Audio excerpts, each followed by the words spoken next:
शिव पुराण शिव जी से सीखे जीवन जीने का सार। शिव पुराण में देव के देव महादेव के स्वरूप, उनके रहस्य, महिमा और शिव उपासना का विस्तार वर्णन से किया है।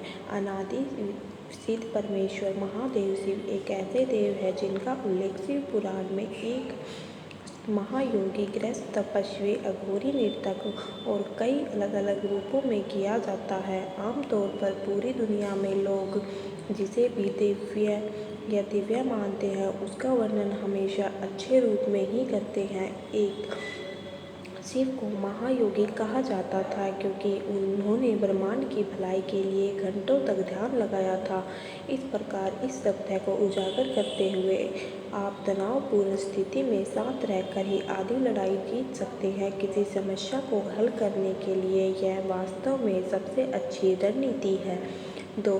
शिवजी का एक रूप उनका अर्धनारीश्वर रूप है, जिसमें एक आधा हिस्सा शिवजी का है तो आधा हिस्सा पार्वती जी का, जो कि उनकी पत्नी का है।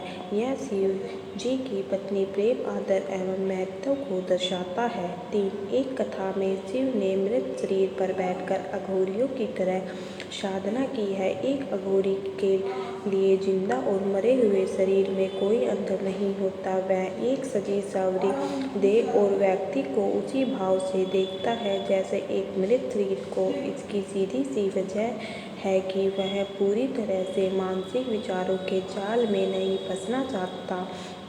घोर का मतलब है भयंकर, इस प्रकार अघोरी का मतलब है जो भयंकरता से परे हो। शिव भयंकरता से परे है, भयंकरता उन्हें छू भी नहीं सकती।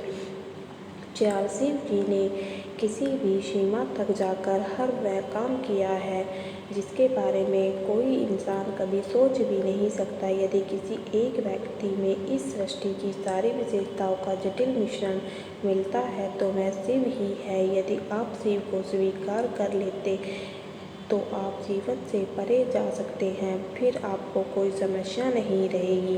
5. उनमें कोई भी चीज़ घृणा पैदा नहीं कर सकती। वह हर चीज़ को, हर व्यक्ति को अपनाते हैं।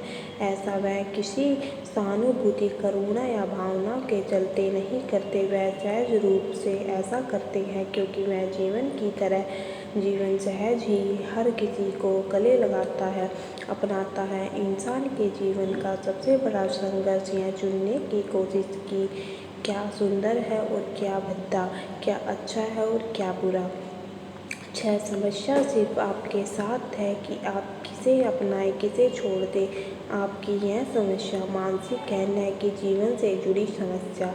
यहाँ तक कि यदि आपका दुश्मन भी आपके बगल में बैठा है तो आपके भीतर मौजूद जीवन को उससे भी कोई दिक्कत नहीं होगी। आपका दुश्मन जो सांस लेता छोड़ता है उसे आप लेते हैं। आपके दोस्त द्वारा छोड़ी गई सांसें आपके दुश्मन द्वारा छोड़ी गई सांसों के समान ही होती है। दिक्कत सिर्फ मानसिक स्तर पर है, लेकिन यदि अस्तित्व के स्तर पर देखा जाए तो इसमें कोई समस्या नहीं है।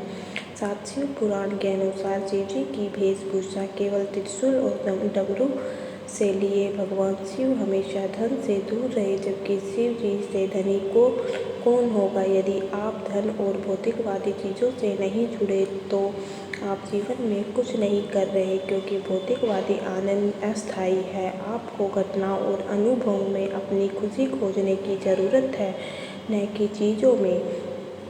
8. कहा जाता है कि शिव जी ने अपने अहंकार को बनाए रखने के लिए अपने त्रिशूल को धारण किया, पर कभी भी उन्होंने अपना अहंकार को अपने से बड़ा नहीं होने दिया और न ही किसी और के अहंकार को सहन किया। आपका अहंकार ही है जो आपको सफल होने से रोकता है। भले ही अहंकार रखो, लेकिन कभी भी उसे अपने ऊपर हावी मत होने दो। जय महाकाल।